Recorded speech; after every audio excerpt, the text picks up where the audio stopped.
அடடா, மருமகளுங்க பரிமாற, வீட்ல இருக்கிற எல்லாரும் சாப்பிட, இத பாக்கும்போது மனசுக்கு எவ்வளவு சந்தோஷமா இருக்கு தெரியுமா?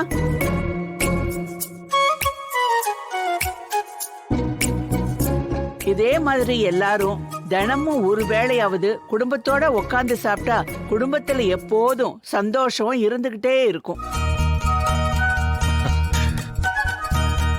ஏன்பா உதயா, நீங்க இப்படிதான் தினமும் ஒன்னா உட்கார்ந்து சாப்பிடுவீங்களா, இல்ல நான் வந்திருக்கேன் தான் இப்படியா?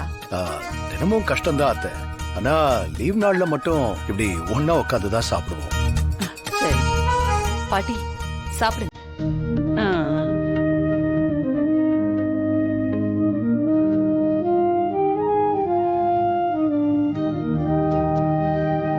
அடடா, சாப்பாடு இவ்ளோ அருமையா இருக்கு.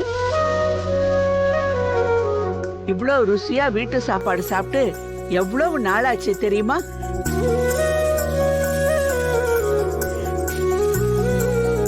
ஐலி, நீதானே சமைச்ச? அது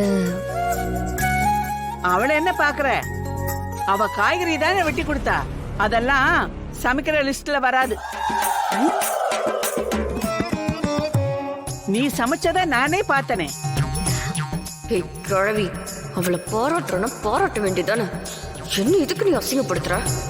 இவ்வளவு பக்குவமா சமைச்சா உன் புருஷன் உன்னை விட்டு எப்படி போவான்? கபிலா, இந்த தண்ணி குடி, தண்ணி குடி. ஏய், தண்ணிய குடிடா.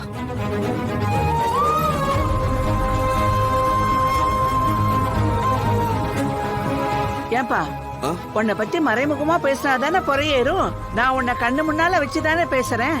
அப்புறம் ஏன் பொறையேறுது? தெரியல பாட்டி, திடீர்னு பொறையேறிடுச்சு. ஆனா உங்க ஜோடி பொருத்தம் நல்லா இருக்கு.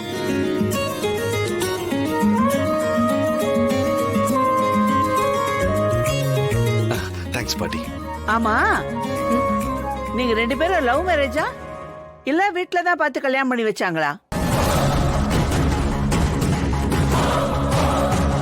இல்ல, லவ் மேரேஜ் தான் பாட்டி. இவங்க வீட்ல கல்யாணத்துக்கு ஒத்துக்கவே இல்ல. அதான் இவங்களே கல்யாணம் பண்ணிக்கிட்டாங்க. என்ன பண்றது, இன்னமும் அப்படி சில பெத்தவங்க இருக்கதான் செய்யறாங்க. காலப்போக்குல எல்லாம் சரியாயிடும். ஐலி, கொஞ்சம் ரசம் போடுமா.